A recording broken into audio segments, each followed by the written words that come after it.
Capítulo 13. El poder social y el espíritu humano. Cuando alentamos el espíritu de un verdadero atleta, lo que aplaudimos es una demostración de todo lo que la palabra espíritu implica para nosotros. Coraje, tenacidad, compromiso, alineación con los principios, demostración de excelencia, honor, respeto y humildad. Inspirar denota sentir el espíritu. Desmoralizado quiere decir abatido, desesperado, derrotado. Pero exactamente, ¿qué significa el término espíritu? La totalidad colectiva de la experiencia humana puede contenerse por el espíritu en frases tales como espíritu de equipo o cuando exhortamos a las personas a que se pongan en el espíritu de algo. El espíritu es un factor altamente pragmático, el cual puede determinar la diferencia entre la victoria y la derrota. Esto es bien sabido por los comandos militares, los entrenadores y las altas gerencias. Un empleado u otro miembro de un grupo que no esté acorde con el espíritu de la empresa del grupo, pronto se encontrará desempleado o sin su grupo. Entonces, queda claro que el término espíritu se refiere a una esencia no vista.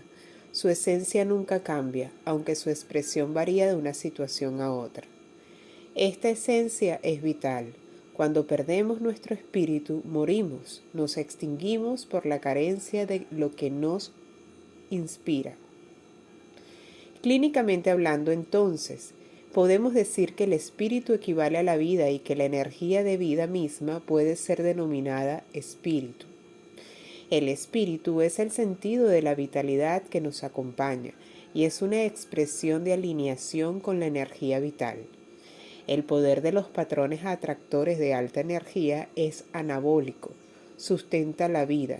Sus opuestos son catabólicos, eventualmente conllevan a la muerte.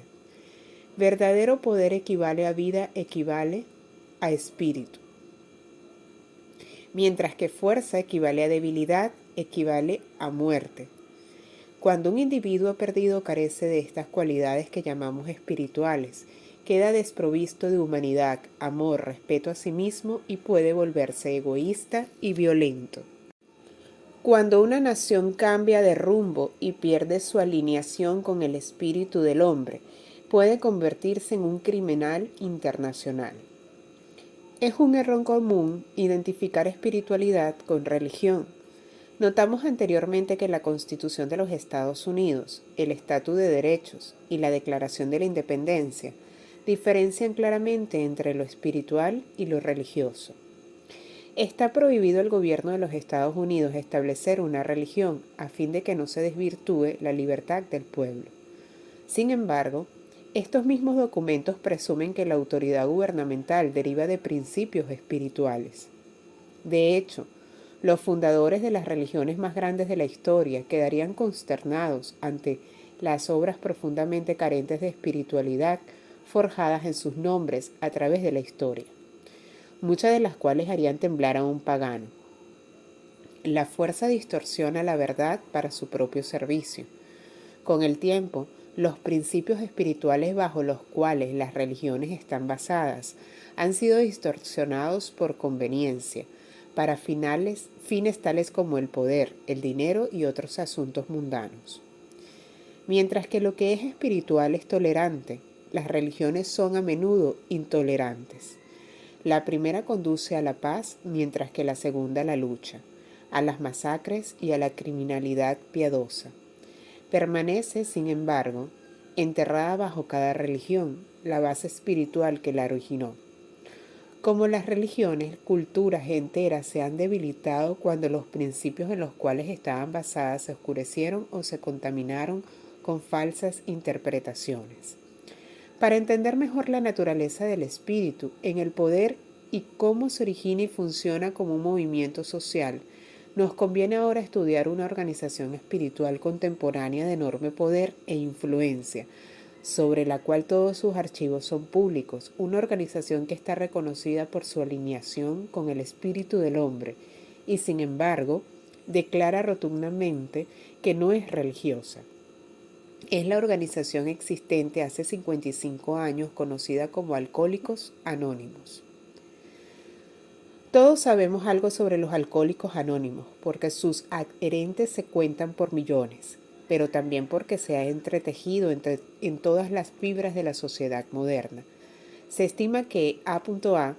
y sus organizaciones han afectado de una manera u otra las vidas de aproximadamente el 50% de los estadounidenses hasta hoy en día.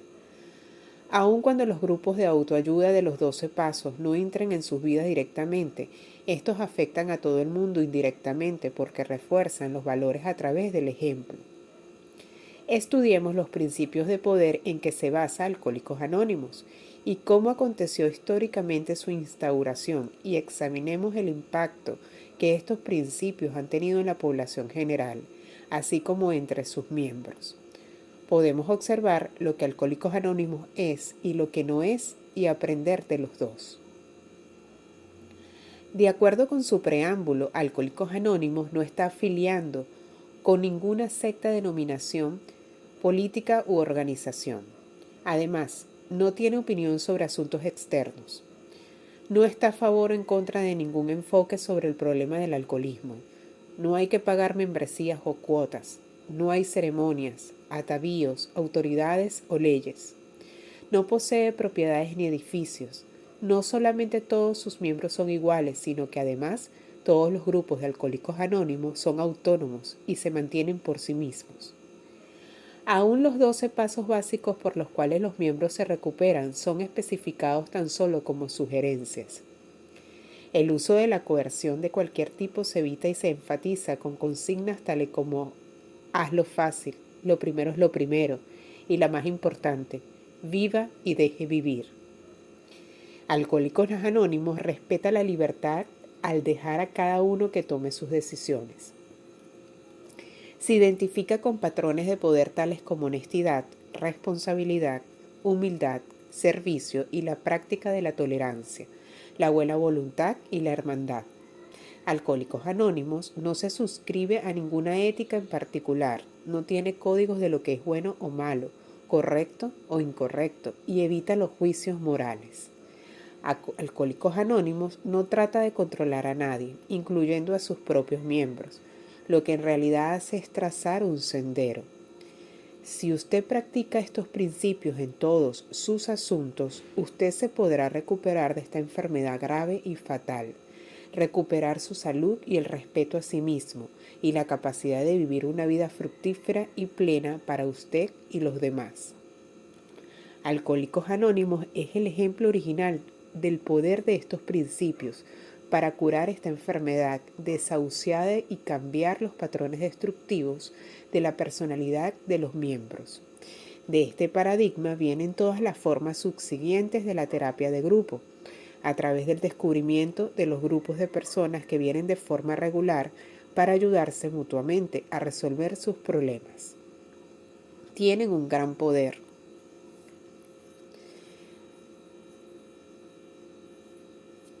Al-Anon para las esposas de sus miembros, luego Al-Aten para sus hijos, luego jugadores anónimos, narcóticos anónimos, padres anónimos, glotones anónimos, y así sucesivamente. Existen ahora cerca de 300 organizaciones anónimas de autoayuda que siguen los 12 pasos para lidiar con casi todas las formas de sufrimiento humano. Los estadounidenses, como resultado de todo esto, han logrado de gran manera cambiar sus conductas autodestructivas, deplorables para reconocer que estas condiciones son en realidad enfermedades curables. Desde un punto de vista práctico, el gran impacto de las organizaciones de autoayuda en la sociedad puede haber causado no solamente el alivio del sufrimiento humano y la reconstitución de las familias, sino además el ahorro de miles de millones de dólares. Se han moderado de gran manera el absentismo laboral, las tasas de seguros automovilísticos, la asistencia pública, el cuidado de la salud y los costos del sistema penitenciario, debido al cambio de conducta ampliamente producto por este movimiento. El costo de terapias provistas por el Estado y por terapias de grupo solamente para los millones de individuos afectados sería asombroso.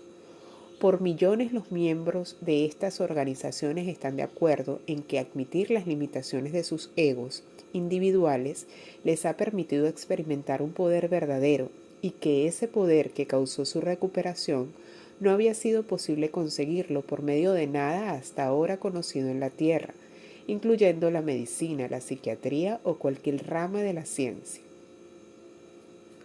Podemos hacer algunas observaciones importantes sobre la historia de cómo la organización prototipo de 12 Pasos, Alcohólicos Anónimos, llegó a existir. Antes, en los años 30, el alcoholismo era aceptado y lo había sido a través de los siglos, como una enfermedad incurable y progresiva que había desconcertado a la ciencia médica y a la religión por igual. De hecho, el predominio del alcoholismo entre los clérigos es de por sí alarmantemente alto. Todas las formas de drogadicción eran consideradas incurables y cuando se llegaba a ciertos estados, las víctimas eran simplemente segregadas. A principios de los años 30, un hombre de negocios prominente conocido como Roland Ashe había buscado sin remedio todo tipo de curas para su alcoholismo y fue a ver al famoso psicoanalista suizo Carl Jung en busca de tratamiento. Jung trató a Roland por aproximadamente un año, llegando a lograr cierta sobriedad. Roland regresó a los Estados Unidos lleno de esperanza, solamente para caer de nuevo en el alcoholismo. Roland regresó de nuevo a Suiza a ver a Jung en busca de nuevos tratamientos. Jung le dijo humildemente que ni su ciencia ni su arte podían ayudarlo, pero que a través de la historia del hombre, en contadas ocasiones, de tanto en tanto, cuando alguien se entregaba por completo a alguna organización espiritual y se entregaba totalmente a Dios en busca de ayuda, lograba recuperarse. Roland regresó a Estados Unidos descorazonado, pero siguiendo el consejo de Jung, se unió a una organización de la época llamada los Grupos de Oxford. Estos grupos eran individuos que se reunían regularmente a discutir sobre cómo vivir la vida de acuerdo a principios espirituales, muy similares a los adoptados más tarde por Alcohólicos Anónimos. A través de este medio, Roland logró de hecho recuperarse y su recuperación fue una fuente de asombro para otra persona involucrada llamada Edwin o Evie, quien también era un alcohólico desesperado, más allá de toda ayuda. Cuando Roland le contó a Evie cómo se había recuperado, Evie le siguió convenientemente y también consiguió la sobriedad. El patrón de una persona que ayuda a otra con el mismo problema se extendió de Evie a su amigo Bill, quien había sido hospitalizado frecuentemente debido al alcoholismo, desahuciado e incurable y cuya condición era médicamente grave y fue descrita sin esperanza. Evie le dijo a Bill que su recuperación estaba basada en el servicio a los demás, la limpieza moral, el anonimato, la humildad y la entrega a un poder mayor al de uno mismo. Bill era ateo y encontró la idea de entregarse a un poder mayor simplemente desagradable, por no decir más. La sola idea de entregarse era una aberración para el orgullo de Bill. Se hundió en un desespero absoluto y oscuro. Tenía una obsesión mental y alergia física al alcohol, lo cual lo condenaba a la enfermedad, al delirio y a la muerte, un pronóstico que le había sido claramente explicado a él y a su esposa. Lois. Finalmente Bill se dio por vencido completamente en este punto. Tuvo una experiencia profunda de una presencia infinita y luz y sintió una gran sensación de paz. Esa noche finalmente logró dormir y cuando se despertó al día siguiente, sintió como si hubiera sido transformado de una manera indescriptible. La eficacia de la experiencia de Bill fue confirmada por el Dr. William Silkworth, su médico en el West Side de la ciudad de Nueva York. Silkworth había tratado a más de 10.000 alcohólicos y durante este tiempo había adquirido suficiente sabiduría para reconocer la profunda importancia de la experiencia de Bill. fue él mismo quien después le presentó a Bill el libro clásico del gran psicólogo William James llamado Las variedades experiencias religiosas. Las variedades experiencias religiosas. Bill deseaba transmitir su experiencia a los demás. Y como él mismo decía, pasé los siguientes meses tratando de convertir en sobrios a los ebrios, pero sin éxito. Finalmente descubrió que era necesario convencer al sujeto de lo desesperado de su condición. En términos de psicología moderna, tenían que superar la falta de aceptación de su realidad. El primer éxito de Bill fue el Dr. Bock, un cirujano de Akron, Ohio, quien resultó con una gran actitud para lo espiritual y se convirtió después en un cofundador de Alcohólicos Anónimos. Hasta su muerte en 1956, el Dr. Bock nunca se tomó otro trago. Tampoco lo hizo Bill, quien murió en 1971. El poder enorme que fue materializado a través de la experiencia de Bill se ha manifestado externamente en los millones de vidas que ha transformado. En la lista de la revista Life sobre los 100 estadounidenses más grandiosos que han vivido, Bill está acreditado como el creador del movimiento de autoayuda. La historia de Bill es típica de individuos que han sido canales de gran poder. Los principios que comunican en una breve carrera reorganizan las vidas de millones de personas por largos periodos de tiempo. Jesucristo, por ejemplo, solo enseñó por 3 cortos años y aún así sus enseñanzas han transformado desde entonces toda la sociedad occidental por largas generaciones. El contacto del hombre con estas enseñanzas yace en el centro de la historia de Occidente por los últimos 2000 años. Las calibraciones más altas de campos de poder atractores que se han descubierto han sido invariablemente asociadas con las enseñanzas de los grandes maestros espirituales de la historia. Siempre hay una disminución del poder calibrado del campo de energía de las enseñanzas originales del Gran Maestro hasta su práctica actual en forma de religión organizada. Sin embargo, los principios originales en sí mantienen su patrón atractor innato de poder. Es solamente su expresión la que se ha debilitado. Las enseñanzas por sí mismas tienen el mismo profundo poder que siempre han tenido. El poder de un principio permanece inalterado a través del tiempo, ya sea que lo entendamos por completo o no. Estos principios son los ideales por los cuales la humanidad lucha. Desde nuestro propio empeño en convertirnos en mejores personas, aprendemos acerca de la compasión por aquellos que todavía están aferrados al conflicto interno. Y es gracias a esto que crece la sabiduría, incluyendo la compasión por la condición humana en general. Si nos referimos a los principios de la física teórica avanzada y a los resultados de nuestra propia investigación sobre los atractores, sería obvio que en un universo en el cual todo está conectado con todo lo demás, el poder no visto logra por nosotros que nunca lograríamos hacer solos. Como dijimos antes, no podemos ver la electricidad, los rayos X o las ondas de radio, pero conocemos su poder intrínseco en virtud de sus efectos. De igual manera, observamos constantemente los efectos del poder en el mundo de los pensamientos y los sentimientos, aunque hasta ahora no había sido posible medir un pensamiento. Cuando discutimos los campos atractores de alto poder, frecuentemente nos referimos a ellos solamente como símbolos. Las banderas nacionales son tan solo pedazos de tela pintados desde el punto de vista físico, pero los hombres están dispuestos a morir por lo que ellas simbolizan. El empoderamiento, como hemos dicho, proviene del significado. Aquellas cosas que han tenido un gran significado para nosotros surgen del mundo espiritual, no del material. Hasta ahora hemos visto que el alineamiento con los principios asociados con los campos de energía de los patrones de alto poder puede dar como resultado grandes éxitos en las Olimpiadas, en el comercio, en las victorias políticas o en el ámbito internacional, en las recuperaciones de enfermedades desahuciadas y progresivas.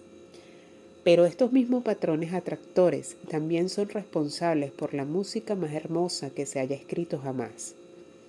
Ellos son la base de las enseñanzas religiosas más eminentes, de las producciones de arte y arquitectura más grandiosas del mundo, y de la fuente de toda creatividad y genialidad.